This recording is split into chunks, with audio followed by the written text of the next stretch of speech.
Hello again. I've been playing Project Zomboid's Build 42, and I want to tell you about that. This isn't quite a normal video for the channel.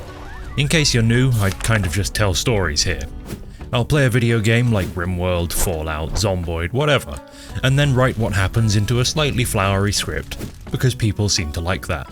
So naturally, with Zomboid being in the zeitgeist again, and with the new features seeming very up my street, because I like building cozy little compounds in the woods, I thought I'd best jump in and make something. But after about 10 hours of recording, I'm left with some complicated thoughts and an incomplete story, not really worth telling. So instead of just telling it, I'm going to try and frame those thoughts around my playthrough so far. And don't worry, this isn't a moan fest or a rant video. I actually like the direction Project Zomboid is moving in, away from zombie murder slog simulator towards something a little more akin to, well, I don't actually know. I sat here trying to think of something to compare it to for a few minutes, and nothing really apt came up. So anyway, I chose the Apocalypse sandbox settings because it seemed like a good idea to experience the build with its default settings first, before making something more tailored to my own preferences, which I'll do later. Then I chose to spawn at Echo Creek, down in the new southwestern portion of the map, and made a character that I figure would be pretty decent, picking the usual kind of negatives for some points to spend on positives. You know the drill. I named him Bert, Wilk, and got started, dumping the handgun that you currently start with. It's allegedly meant for testing out the new aiming mechanic, but I think the devs just thought it would be funny to watch people make a load of noise and get mobbed immediately after spawning. Anyway, first things first, we catch the cooking show and then look around our spawn house, immediately engaging with some of the new content by making a sling bag out of a sheet. This is super handy, and in general the expansion of the game's crafting options are really cool. Alright, we've attracted some attention immediately, but thankfully we're right on the edge of town, so we can just deal with these two out here in the garden. And one of the major points people are talking about in Build 42 are the changes to combat. You just can't fight like you used to, at least not in the early game. I haven't experienced later game combat yet, so I can't speak for that. But you won't be finding a crowbar and easily clearing a neighbourhood anymore. On Apocalypse sandbox settings, zombies have hearing varying from bad to pinpoint. They also have varying movement speeds. These two things combined can lead to their advance feeling endless. Rather than getting a blob of zombies that you can fairly simply manage, you get a lot of smaller groups coming at you in intervals. Our spawn house neighbours a little veg stall, which will feed us for a while, and across the road is a small workshop of some description, providing Bert with a hammer and a few books, including carpentry too, a very useful one to have. Upstairs is a leather coat, for that British flasher aesthetic. Very good. So now we'll be doing some standard house-to-house looting, hoping to find a nice backpack, something to hold water in, any useful books and tools, you know, all the stuff you need to get started in Zomboid. My goal is to go and build a base on the outskirts of civilization. Therefore, I need at an absolute minimum the basic tools for cutting down trees and turning them into a house. And also probably a car for hauling over any heavy stuff like generators, cooking equipment, that sort of thing. I don't find any of that though. Instead, I make a newspaper hat and spot a zombie with a nice red digital watch. We'll be having that. I did find a cellar though. Those are a thing now. They seem like a death trap, generally having a single entrance, but they're undeniably cool and would make a cozy little den to live in. It's got a load of niche tools in it that I don't want to carry around for now, so I'll just mark it on my map. Watching this back, I noticed that I found a wood saw here. Remember that, because later it will make you sad. In fact, there's two of them. I left them on the floor here in this house and marked it. It's getting late now, almost 9 PM, and in looking for somewhere to settle down, I've attracted some attention. You see, hitting zombies with a hammer makes noise. I'm pretty sure this is a new feature, but I honestly can't say for sure. Anyway, this combined with the fact that some zombies have pinpoint hearing means that starting a fight will invariably attract more attention. This, alongside muscle strain limiting how many zombies you can fight before needing a rest, makes clearing small groups much more time-consuming and risky. But Bert has slipped away and found a peaceful house to rest in, sitting on someone's bed reading about janky homemade chemical warfare. I'm not sure why I'd need any of these recipes, but I suppose you never know. The next morning, Bert cooks a meat patty and eats it whilst watching the cooking show. I'm not sure why he'd need to, since clearly he's already a culinary genius. So out we go into the foggy morning for another day of looting. And there's a house alarm. Very good. We'll just let the locals head over that way and slip past towards this little group of food stands.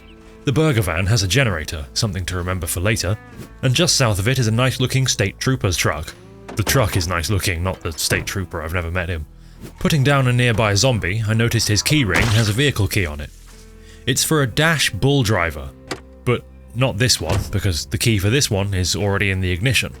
It's got a pistol in the glove box in case I ever decide to go down that route, and it's in decent condition with a little gas in the tank.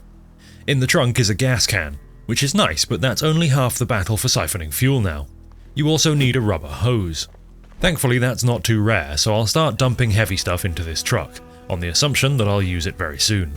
And, oh hey, there's a completely quiet gas station right here, so I don't necessarily need to worry about siphoning for now anyway. Maybe I have that house alarm to thank for this place being cleared. Also, that key we found goes in this truck here, which is in slightly rougher condition than the other, but still, good to have a spare. And this truck also contains another gas can alongside a rubber hose, so there you go. We're fully set to drive around basically indefinitely now. That's always a huge step in a Zomboid run, so I'm glad to have made it on day 2. In the garage attached to the fuel station we find the Mechanic's 1 book alongside a Bible. Unusual thing to keep at a garage, but this is Kentucky. As we're looting the gas station and heading to the apartment upstairs, a lone gunshot rings out. So I guess we're gonna hang out here for the night. This'll be our home for a few days actually. I think we're just about ready to start our lives in the woods, but we'll need carpentry level 2, so we either need to find the first carpentry book or just watch some woodcraft. So for now though, it's back to looting.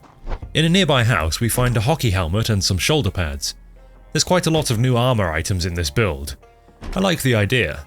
Apparently with some of the even relatively low level stuff you can tank a lot of hits, but I wouldn't recommend testing that on a beloved character. I'll keep this kit, but if you look here, the helmet impairs your vision and hearing, whilst the armor slows you down in combat and can't be worn with a backpack. So those are all pretty major downsides. Back at home though, we sleep. And we sleep straight through the cooking show. My disappointment is immeasurable. Which isn't really a big deal. We're really here for woodcraft. So we'll read until it comes on. Just reading anything I've got to stack up random crafting recipes. From that we get level 1 carpentry. And I also nearly burned the place down by leaving the stove on since breakfast. Oops. Anyway, 1 more level of carpentry and we'll be good to go. For the rest of today we'll loot the nearby trailer park. Not really finding anything particularly useful until we check the trunk of this little car and find a duffel bag filled with a somewhat suspicious set of tools. I don't know what you're doing with a tire iron, screwdriver, rubber hose, rope and a sheet, but I don't think it's anything wholesome. In the very next trailer I find these two, just, hanging out. I'll leave them to it. And it's already starting to get late, so we're headed back to the gas station without much to show for the day. Looting in the search of specific items feels considerably less productive now than I remember it being. If you're out here looking for a sledgehammer or something similarly rare but critical for long-term gameplay, by the sounds of things you're going to have a really tough time. Bert's not having a tough time though, because he's found a sack and realised that he can make it into a sack hood. How fun. But unfortunately I like being able to see, and this is a nice demonstration of the vision impairment mechanic. So I'll basically sit down for a whole day now waiting for the next woodcraft episode. And when it eventually comes on we get 2/3 of the way through carpentry level 2, which is good enough for me. I can manage 48 carpentry XP without a book. So the last thing I can think of that I don't have is an axe, for actually cutting down the trees with. So we'll do a little bit of looting over the bridge here where there's another automotive place, not typically known for their axes, but maybe someone in the houses across the road has one. Never mind, house alarm. Off to bed we go. The next morning, unsurprisingly, it's gotten pretty populous over here. So Bert slips by sneakily to the next group of houses, where we find the Agriculture 1 book and a magazine with recipes for jarring veggies. Very handy stuff. Heading back out of the door to move on, I'm keeping an eye on this dude over here, when suddenly Bert gets sucked off to death. Oh, shit. Now, is this the result of bad gameplay? I did resign myself to that impression initially, yes. But if we rewind, as I leave the house, I do 2 full 360-degree sweeps before focusing on that guy in the distance. So this kind young lady that's currently deep-throating poor Bert to death was hiding in the area that I couldn't see thanks to this very thin tree. When I played this, I was kind of just willing to accept that it was my bad because I wasn't paying enough attention, but you know what, now I'm actually calling BS on that. But anyway, that doesn't matter anymore. I wasn't really willing to replay the start, So I decided to do something that us Zomboid players on YouTube don't do very often, and roll a new character into the existing save. So everyone, meet Burt 2, who I've been slightly cheeky with and built him differently with the fact that I already have 2 working vehicles in mind. So he can be a park ranger instead of a burglar for the carpentry bonus. And then I can take the rather expensive handy trait for a second carpentry level. Alongside that, we've got all of this stuff. I've chosen to go with slow metabolism this time, so Bert's a big boy. We spawn in exactly the same place, dump our free gun with the other Bert's free gun, and check our map. Surprisingly, we share Dead Bert's map markings. Anyway, would you look at all this stuff? What incredible luck. 2 working trucks full of all the supplies needed to start a new life in the woods. What kind of dope would leave this here? I should probably go and look for whoever it was to thank them. Ah, here he is. Thank you for everything, including your clothes. Look at me. I'm the Burt now. So, all we're missing is an axe. But actually, are we really missing an axe? Or am I just missing the gumption to make one? After rummaging around on the road nearby, Bert finds a sharp flint. So, in that case, I think we're actually ready to go, because we can make an axe with that. After scooping up the burger stand's generator and a charcoal barbecue from nearby, we're headed out to find our spot. This side of the map is crisscrossed with rivers, and I think we probably want to stay close to one for easy free water and fishing. I also think we're going to want to stay relatively close to a main road to forage rocks from. Not a B road like this, because these count as woodlands for foraging purposes. Like this kind of road. This is what we're after.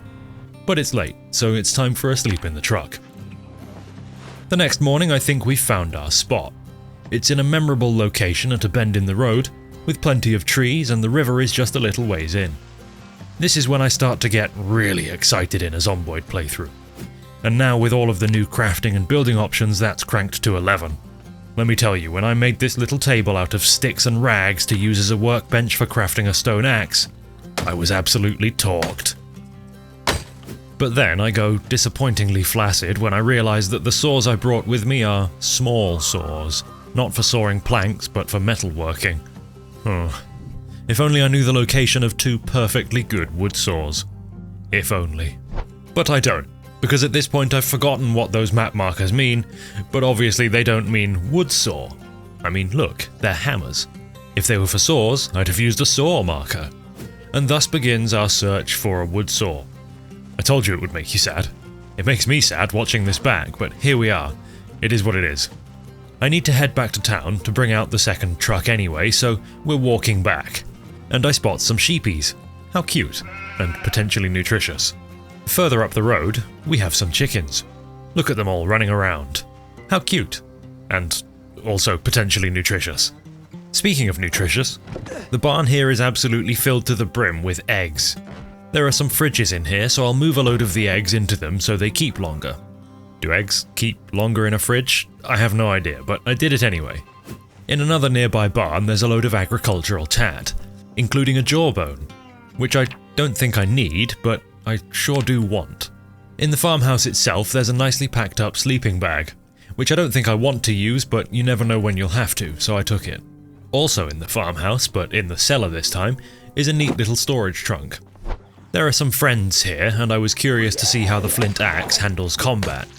It started at half condition, presumably because of my low crafting skills, but it's a hefty thing, so maybe it can bang. Okay, yeah, not bad.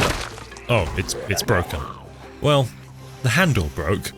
The flint flew off and can be reclaimed, only missing a little condition. So that's nice to know. It wouldn't be too hard to grab another branch and tie the head back on.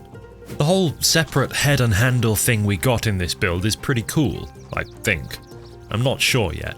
It'll definitely take a lot longer messing with it to know for sure how I feel, but the idea of managing the edge of a sharp tool or weapon or keeping your favourite sharp rock across multiple different handles is kind of appealing to me. Some folks might think this kind of system is a little bit too deep or too much of a drag on player strength, and that's fine too.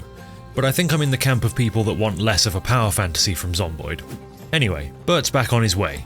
And look at that, some deer on the road. How cute. And potentially nutritious.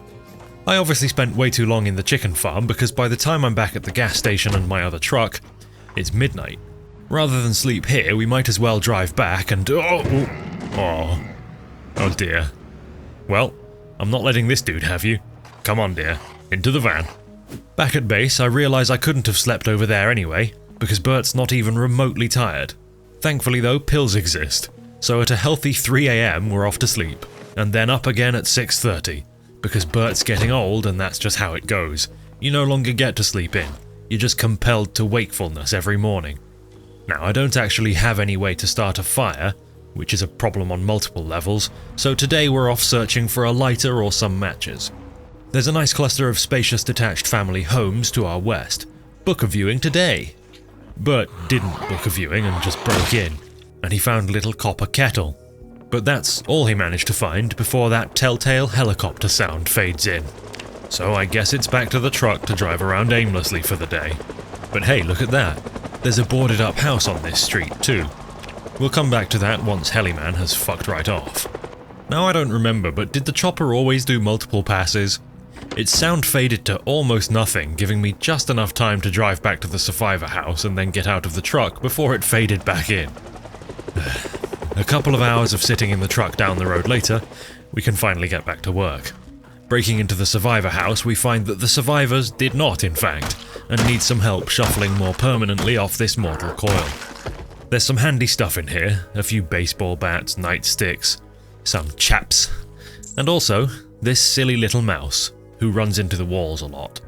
That was okay. It feels a little weak compared to Beta 41 survivor houses, which were typically absolutely full to the brim, but I'm not going to complain about some free baseball bats.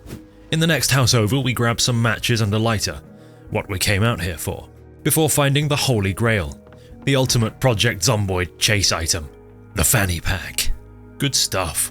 This house also has a propane barbecue in the back garden, which could be a convenient thing to have. I doubt I'm likely to ever find a good quantity of full propane tanks, but I suppose you never know.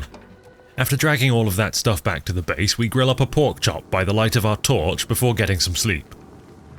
Another day, another search for the mythical wood saw. After a couple of unsuccessful rummages and as the fog rolls in, it's time to move further afield, passing by a gardening shop on my way to some new loot. I'll mark it on the map for now and come back to it later. As I drive, some stacks of lumber catch my eye. Surely this was cut down with a saw of some description. So we follow a muddy trail, thankful to have a presumably four-wheel drive truck, and eventually arrive at a farm, complete with promising farm shed, which contains some bags of sand, a trowel, and a tarp. Right, well, on to the next farm then, which actually looks a little bit too heavily populated to just drive in. So instead I back up the drive and make my way through the trees to the similarly disappointing shed. This one did have much more in it, just not what I'm looking for. I did get some seed packs though, that's handy. Driving west from there, I quickly come across some pretty serious crowds on the road. I'm not sure what this place is, but it sure is popular. There's an obstacle course here, so some kind of military training base or something? When watching the footage back, I spotted this sign on the building that I missed whilst playing. This is Guns Unlimited, your Second Amendment playground. So, not a military training base, but a domestic terrorist training base instead. Got it. Well, it would probably be neat to loot there, but I don't currently have the facilities to attempt such an ambitious zombie clearance. So just like everything else, I marked it on the map. Further on up the road, as Mr. Cash would say, I found some kind of generic industry, which contains absolutely nothing of use for us. Another farm, another no saw. But this one does have a loom, oddly enough. I'm not really in a position to pick it up and load it into the truck, so you'll never guess what I did next. I marked it on my map. What I do next can only be described as a masterstroke in zomboid idiocy. I was just casually checking out some parked cars, siphoning some gas, when I decided to break into this here taxi. Now, having previously been siphoning, that means I had put my bat away and was just holding a fuel can. You know what that means? Yeah, poor Burt was simply forced to use his elbow to break in, which didn't go well for him. Deep wound and lodged glass in his left hand. Luckily I actually do carry around all the first aid tools required to treat this kind of thing, So out comes the glass and up is stitched the wound, but that was pretty silly and will leave us even less inclined to combat than usual. Because, as Mr. Temple Pilots would say, take time with a wounded hand. That one didn't really work as well. Anyway, the rest of the day plays out much the same as the start. Which is to say I didn't find a saw, but I did find a truck key right next to a truck. It's in really nice condition, in fact nicer than ours, which I've crashed a few times now. So we put our 2 trucks ass to ass and swap all the stuff between the 2 trunks before heading to sleep out here. The next day, after a couple more unsuccessful saw hunts and the discovery that my hand wound is predictably infected, we enter this farm. This fateful farm. Because sound the alarms! We've got a saw! Now, just ignore the fact that I had 2 wood saws stashed on the floor of a house where I spawned this whole time, because without knowing about those, this was a lovely moment of triumph. I don't love the scarcity of items in Build 42.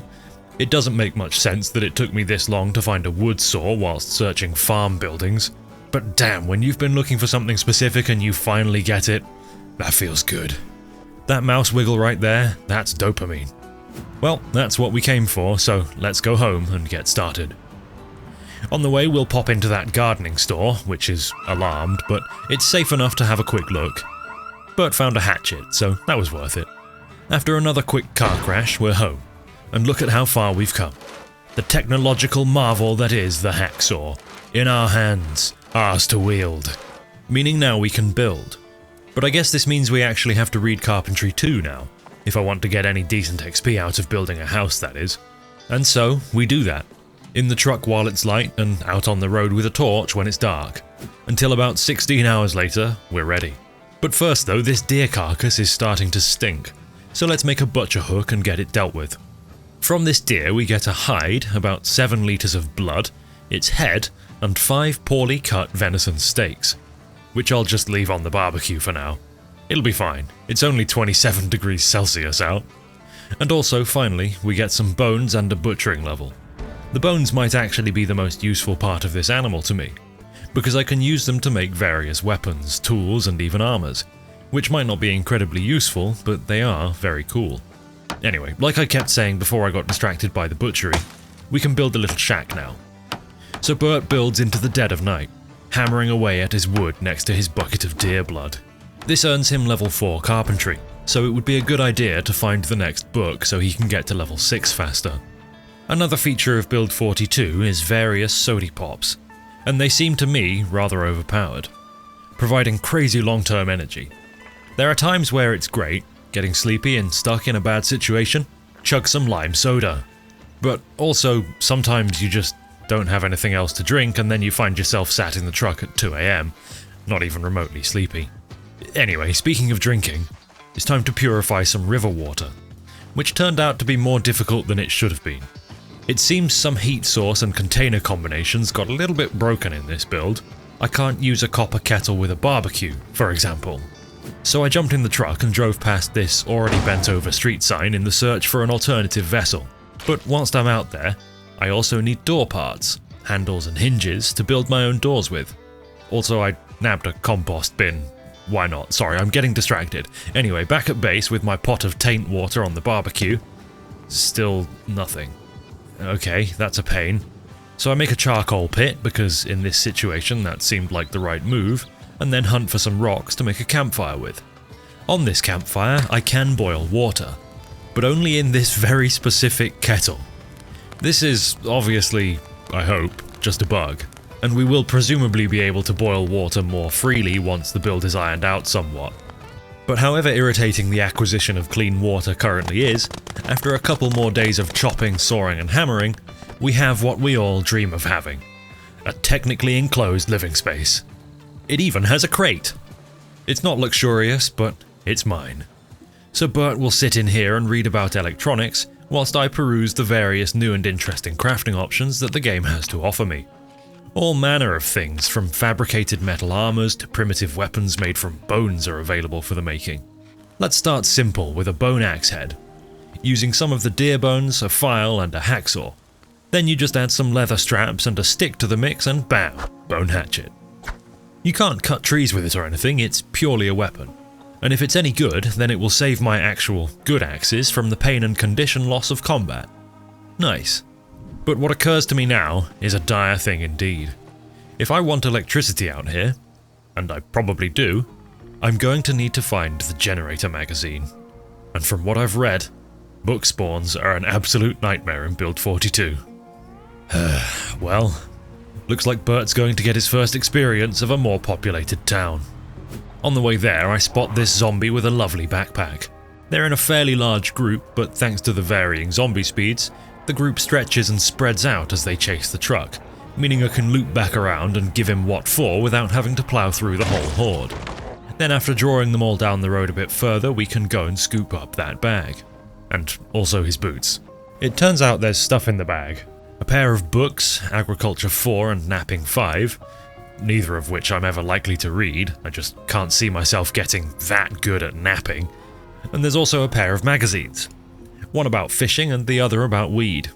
I assume those are fairly often shared interests.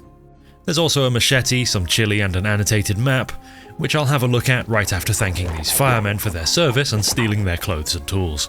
Now I'm a fireman. I'll never not go for the firefighter outfit. Have any of you read the Mountain Man book series? Well, if you know, you know. It's Nomex, innit? It's resistance against both fire and teeth. The map points to a survivor house that I will never find. I couldn't tell you where this location is to save my life. But in any case, here's the town of Ekron, with its community college. That's bound to have a library in there somewhere, but it appears to be quite well attended, however. So we're going to have to figure out a way to clear the place before we have any chance of looting the inside. And I'm going to be completely real with you.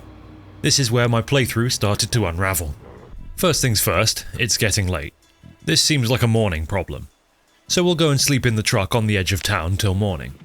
Now, in the stark light of day, I don't have many great ideas. But one I did have was to simply drive up, make a lot of noise with the truck, and then try and draw all of the friends we attract out into this field over here. Then we'll drive away in a different direction, get out, and investigate. The results of my investigation are that it's still way too busy. So, you know what? Ekron has some shops too. Let's go have a look at those. Bookman's Holiday. Is that a bookstore? I have no idea. In the next block down, there's some kind of gun store too, but ultimately this place is just crazy busy. I'm really gonna have to find some way to clear large areas to get at any of this loot, because simply making noise and then quietly coming back doesn't seem to be working for me. So let's try something different. I rolled back the save to before I started honking my horn to try a good old-fashioned zombie burn. Step 1. Make and light a campfire. Step 2. Attract zombies. Step 3. Drive around in circles making noise for a very long time. This truck's horn is permanently blaring away inside my head now, and after a full in-game day of doing this, they're still pouring out of the front doors. As it gets dark, Bert heads out of town for a sleep, but he can't because he's been on the sody pops again, so he just sits in the truck instead. The next morning we can see what we achieved, which, as far as I can tell, was nothing. They're still inside the college in the hundreds, with a seemingly unending stream pouring out of the windows and doors. Another idea is to go and get that state trooper truck we ditched earlier, and leave it with the sirens running out front. So a short drive to the farm we left it at and a short drive back to the community college later, it's singing its siren song out front.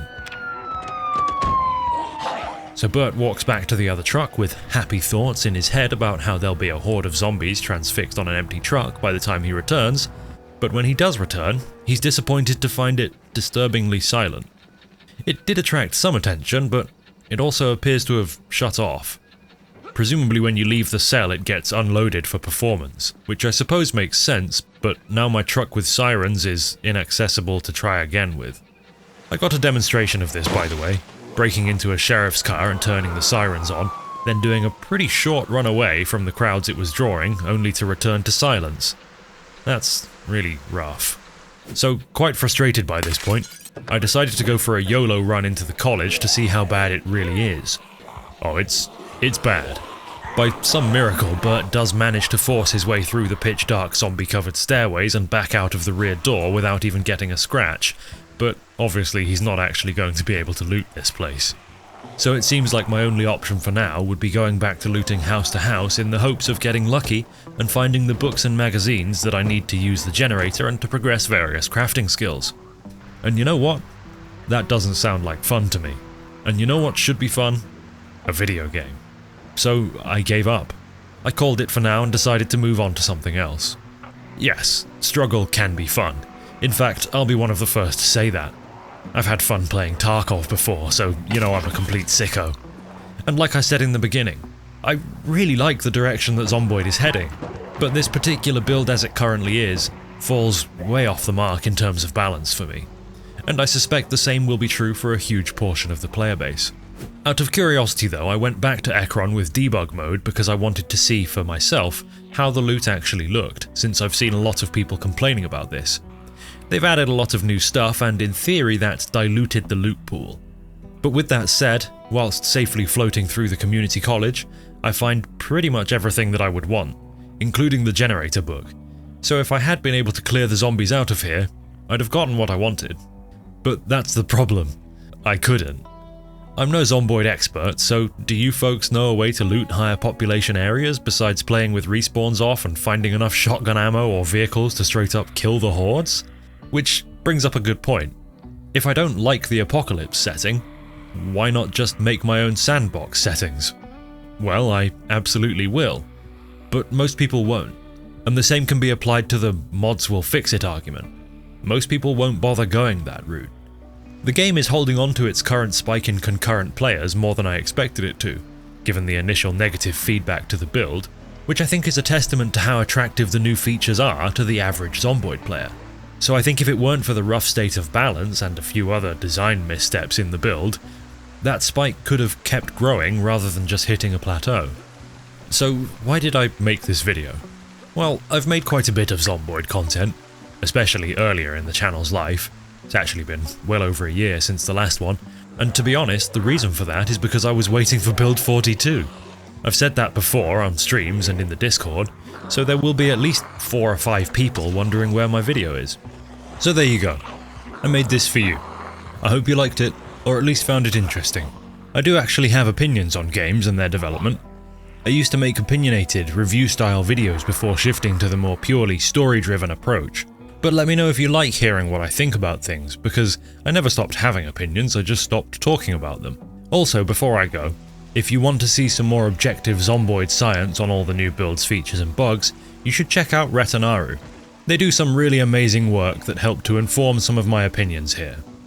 Anyway, thanks for watching the video, and whatever you do, please remain indoors. It's not safe out there. You'll get muscle strain outdoors. Until next time, goodbye.